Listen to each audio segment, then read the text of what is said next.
momento, vou convidando a todos aí para ir emudecendo os microfones, momento de elevar o nosso pensamento ao alto, de abrir o coração para receber a paz que Jesus está trazendo a cada um de nós neste momento, no ambiente em que estamos, abençoando a nossa jornada de aprendizado.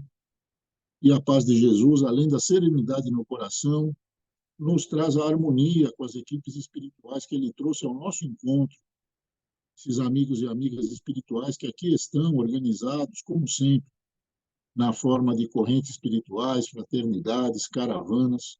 Nosso muito obrigado a sempre presente e atuante corrente médica de Bezerra de Menezes entre nós neste momento, trazendo seus fluidos benéficos, salutares, renovadores a cada um de nós, aos nossos entes queridos, ao ambiente em que estamos agora. Cada um deles, a nossa gratidão. E assim, mais tranquilos, nosso coração mais leve, vai subindo até as alturas onde encontramos Jesus e sua mãe Maria, que de braços abertos nos acolhem e nos convidam a, juntamente com eles, agradecer ao Pai da vida pela oportunidade de aqui estarmos e, a partir de agora, podermos expandir a nossa consciência através do aprendizado das lições que o querido Divaldo, querida Joana de Ângeles nos trarão. Por tudo isso, agradecemos conforme a prece que Jesus nos ensina e que diz: Pai nosso que estais nos céus, santificado seja o vosso nome. Venha a nós o vosso reino, seja feita a vossa vontade, assim na terra como no céu. Pão nosso de cada dia nos dai hoje, perdoai as nossas dívidas, assim como nós perdoamos aos nossos devedores. Não nos deixeis cair em tentação, mas livrai-nos de todo e qualquer mal. Assim seja. Graças a Deus, uma boa reunião para todos nós. E agora começando com a reflexão que o querido Divaldo nos convida ao início desta reunião, reflexão que diz o seguinte: ninguém renasce no mundo físico para sofrer, senão para reeducar-se, para recuperar-se dos delitos infelizes, para crescer na direção de Deus.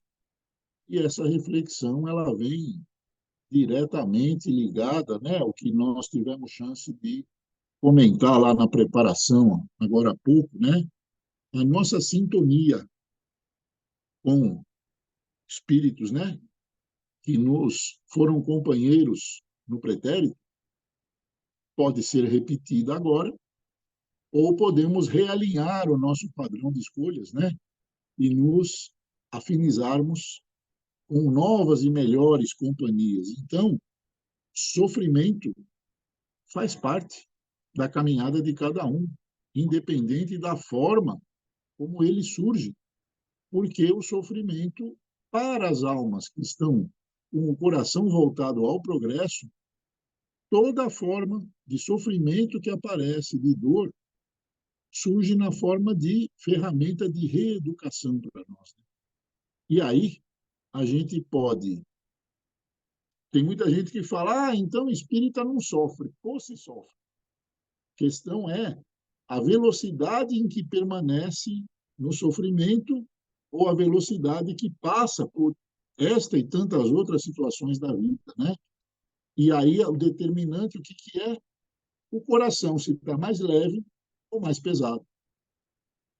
Então, normalmente, você tem um lamaçal na tua frente lá, que é a dificuldade que você pode ficar patinando. Se você sabe pilotar, manejar, se o teu veículo está mais leve, você sabe desviar, não sei o quê, e passa por ela, deixa para trás, passou com maior velocidade. Se o teu veículo está mais pesado, você está tenso, não sabe manobrar direito, você vai atolar e vai ficar patinando, gastando pneu, gasolina, nervoso, tempo, e não vai sair do lugar. Então, isso nas relações humanas, o que traz? A história da vitimização, né? De achar que Deus está de marcação com a gente. O coração já pesou logo ali, já virou uma anta, certo?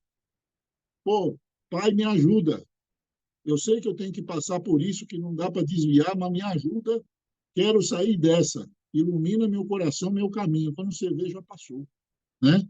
Isso aí pode ser em situação de saúde, pode ser em situação de relacionamento, de entendimento, de emprego, um monte de coisas, né? E mormente, quando é com a gente passa a coisa, não gosta, mas supera. Pior é quando isso acontece com os nossos entes queridos, né? A gente queria trocar, né? Tirar com a mão de lá e jogar para cá, mas não dá. Então a gente tem que instruir, acompanhar, ser parceiro, ser parceira, né?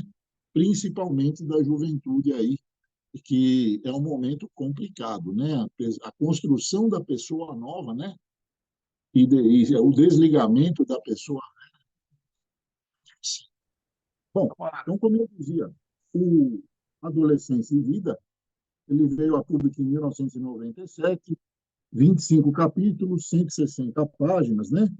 E aqui vem nos trazer instruções aí de como lidar com essa fase intermediária entre a infância e a idade adulta. E qual é a importância desta obra em particular, que veio a público em 1997, porque ela, Adolescência e Vida, né, antecipou o despertamento sobre a importância dos cuidados com a saúde mental dos adolescentes, né? A adolescência, que é uma fase aí dos 10 aos 19 anos de idade, é um período único aqui na nossa vida, né, nossa encarnação humana, porque molda a criança para a fase adulta, né?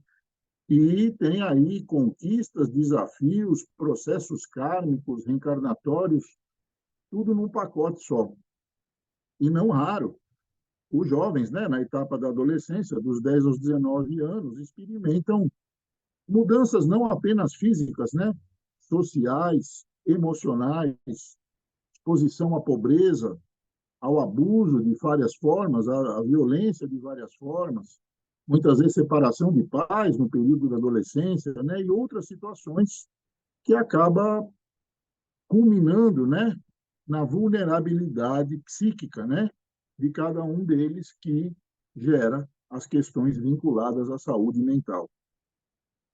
E para promover o bem-estar corpo, mente e espírito, né, para proteger os jovens aí das situações adversas, né, evitáveis, e dos fatores de risco criados pela sociedade, a querida Joana de Ângeles traçou aqui em Adolescência e Vida uma série de pontos, né, ligados à saúde mental. E aí, lá no relatório da ONU de 2016, funciona como uma comprovação desses fatos que a Joana de Ângeles antecipou 10 anos antes, né? O relatório da ONU diz o seguinte: no mundo, né, lá em 2016, uma em cada 6 pessoas estavam na faixa entre 10 e 19 anos de idade. Questões de saúde mental ditavam, naquela época, 2016, 16% do total de doenças e lesões em pessoas nessa faixa etária. 50% dos danos por problemas na saúde mental surgem a partir dos 14 anos de idade, sem que houvesse, naquela época, diagnóstico ou tratamento específico. Em todo o mundo, a depressão, naquela época, já era uma das principais causas de doença com incapacitação na faixa dos adolescentes. E o suicídio era a terceira principal causa de morte entre adolescentes, naquela época, entre os 15 e os 19 anos de idade. E aí, promoção da saúde trina, né, corpo, mente e espírito dos jovens, previne, né, ocorrência de transtornos e os ajuda a prosperar.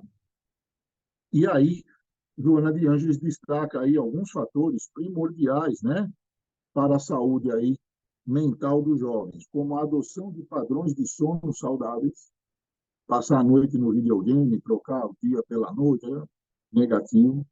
Exercícios físicos regulares, videogame não é exercício físico, né? Praticar comunicação interpessoal real, sem celular, sem computador, sem chat, conversando, interagindo, que nem seres humanos diretamente, né? Desenvolvimento de estratégias mentais para resolução de desafios. Isso a gente dá pelo exemplo, né? Como a gente disse lá na preparação. Incentivar o desenvolvimento do autocontrole como parte do aprendizado em administrar e disciplinar as próprias emoções. Se a gente for ver por essa ótica, tem gente que fica na adolescência até os 77 anos de idade, né? Não sabe controlar as próprias emoções, é impulsivo, joga a culpa no time de futebol que torce, no boleto que não conseguiu pagar, no signo, né, ao qual está vinculado. Mas, como dizia o Odorico Paraguaçu, deixando-os, entretanto, chegando nos finalmente, vamos lá para o capítulo 3, o adolescente e o seu projeto de vida. E a querida Joana de Ângeles, sobre isso, nos diz, começa dizendo de Freud, né? E ela diz o seguinte: a partir de Freud, o conceito de sexo sofreu uma inédita transformação. O eminente pai da psicanálise demonstrou que a sexualidade é algo maior do que se acreditava. Reduzia, que era, até então, a função sexual. Sempre se acreditou que a vida sexual tinha origem na puberdade. No entanto, em todas as épocas foram registradas situações de amadurecimento precoce das glândulas genésicas. E a Freud coube a tarefa de trazer a público as diferenças entre a glândula genital, que é responsável pela procriação, e a de natureza sexual, que faz parte da criança desde o seu nascimento e que passa pelas naturais transformações que culminam na sexualidade do ser adulto.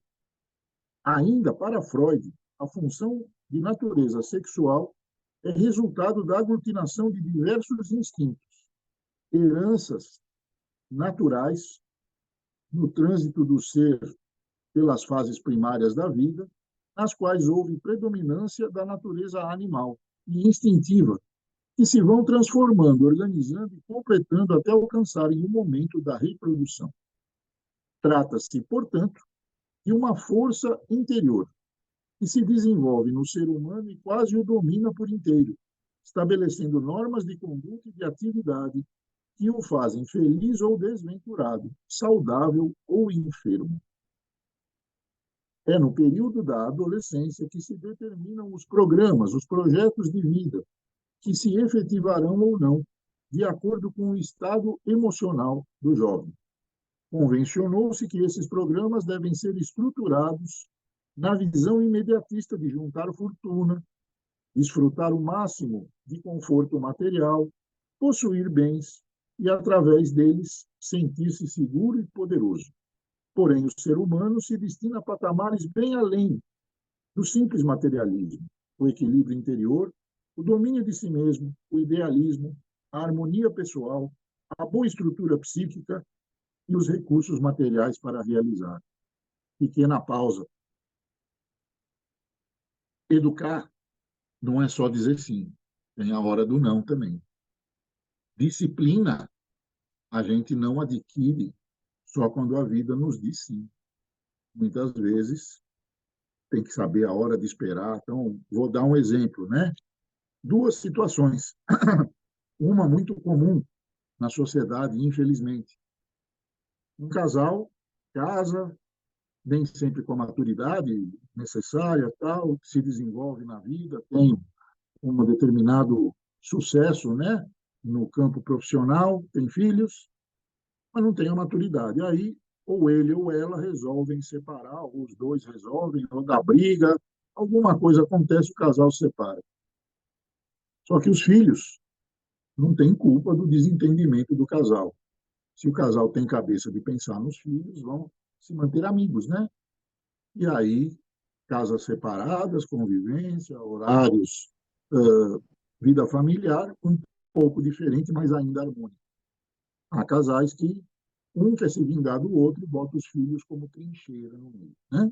Usa os filhos como ferramenta de vingança. Uma das coisas mais perversas que pode acontecer. Só que aí passa um tempinho, vem a culpa.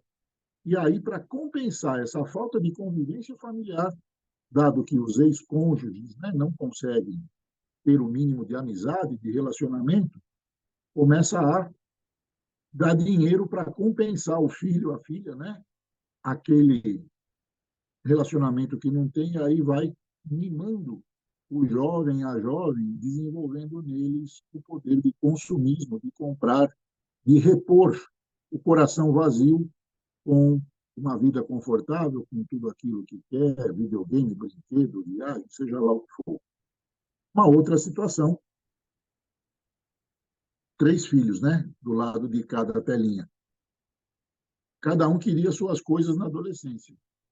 Quanto custa? R$ 20. Eu dava uma nota de 10. Pô, mas falta 10. Esses aí você vai correr atrás. Estimulei o conquista o que você quer. Não falta apoio, mas nunca vou estar aqui a vida inteira para te dar tudo que você quer na boca. Na fase infantil, já aprendeu a comer, a tomar banho, a trabalhar, a decidir. Precisou, estamos aqui. Mas o que você quer, eu ajudo, mas a conquista é sua, né? Então, certo ou errado, os 3 estão aí, bem melhores do que eu, por sinal, graças a Deus. Aí, então, posso morrer tranquilo na parte de filhos, né?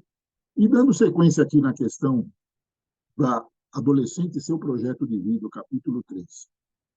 Continua Joana de Ângeles dizendo, o ser humano se destina a patamares bem mais além do que o materialismo, tais como o equilíbrio interior, o domínio de si mesmo, o idealismo, a harmonia pessoal, a boa estrutura psíquica e os recursos materiais, sem sobrar nem faltar para os realizar. Para tanto, o objetivo de vida do jovem deve se centrar na busca do conhecimento, na vivência ética e moral, na preparação, enfim, para as lutas, nem sempre fáceis, do processo evolutivo, na reflexão também, na alegria de viver, na recreação saudável, nos quais encontra resistência e renovação para os deveres que são parte integrante do seu processo de crescimento pessoal.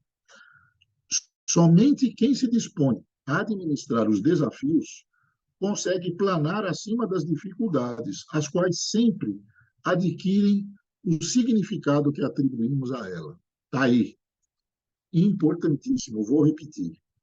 Somente quem se dispõe a administrar os desafios consegue planar acima das dificuldades, as quais sempre adquirem o significado que atribuímos a elas. Muita gente passa pela dificuldade e fala, Deus está me castigando, coitado de mim, ele não castigou o vizinho nem o irmão, me castigou. Vai ficar patinando por um bom tempo. Aparece a situação, pai, o que você está tentando me mostrar com essa situação? Me ajuda a encontrar o caminho e, antes disso, me ajuda a entender qual a lição que está vindo através dessa dificuldade. Importante essa consideração. E a Joana de Ângeles continua dizendo, quando se dá inversão de metas, ou seja, o foco exclusivo em desfrutar todas as comodidades juvenis, antes de se equipar dos valores morais e da segurança psicológica pelo amadurecimento das experiências e vivências, é inevitável que o sofrimento, a insatisfação, angústias e decepções substituam alegrias e júbilos momentâneos. Muitos conflitos perturbam o adolescente quanto ao projeto de vida que ainda não definiu. Hoje são as dúvidas quanto à profissão. Amanhã são as dúvidas quanto à sua inserção na sociedade. Ontem foram as dúvidas quanto às trocas afetivas. Enfim, uma enxurrada de incertezas marcadas pela necessidade da autorrealização. Há muitas pessoas que desfrutam de tudo que a vida oferece aos triunfadores materiais e, no entanto, não se encontram de bem consigo mesmos e trocariam seus tesouros pela saúde de um filho, por exemplo. Trocariam seus diplomas pela chance de viver em paz, ou mesmo os aplausos que recebem do público pelo afeto e harmonia da família. Desse modo, o projeto existencial do adolescente não pode prescindir da visão espiritual da vida, da realidade transpessoal dele mesmo, das aspirações do nobre, do bom e do belo, que serão as realizações permanentes no seu interior, lhe direcionando os passos para a felicidade. Os haveres dessa vida chegam e partem, são adquiridos ou perdidos, porém, o que se é permanece como diretriz de segurança e mecanismo de paz, que nada consegue perturbar ou modificar. Vou dar um exemplo recente. Uma mocinha, agora deve ter aí uns 25, 26 anos, aqui da Cotia Barueri. O pai, um industrial, tinha lá uma empresa aí de processamento de cimento, num assalto. E a mãe, dona de casa, vivia a vida de classe média alta. O marido, num dia, a empresa dele foi assaltada e ele morreu, foi assassinado, né? Nesta época, a menina tinha a filha, que é mais velha, tinha na faixa de 14 anos de idade, e o filho mais novo tinha 11, 12 anos de idade. A mãe, que ficou financeiramente bem, seguro de vida, tinha empresa, mas ela teve que mudar a zona de conforto, que era ir para o shopping, cabeleireiro, enquanto o dinheiro pingava na conta, ela teve que assumir a empresa e começou a se vitimar, porque sem o marido ela não conseguia fazer nada, porque o marido era o ponto básico daquela família, porque sem o marido ela, não, ela ia tropeçar. E repetia isso diariamente, dezenas de vezes para os filhos, apesar de continuar trabalhando, etc. Tal. O que aconteceu? A menina, que era a filha mais velha, vendo a mãe no caminho da depressão pela vitimização,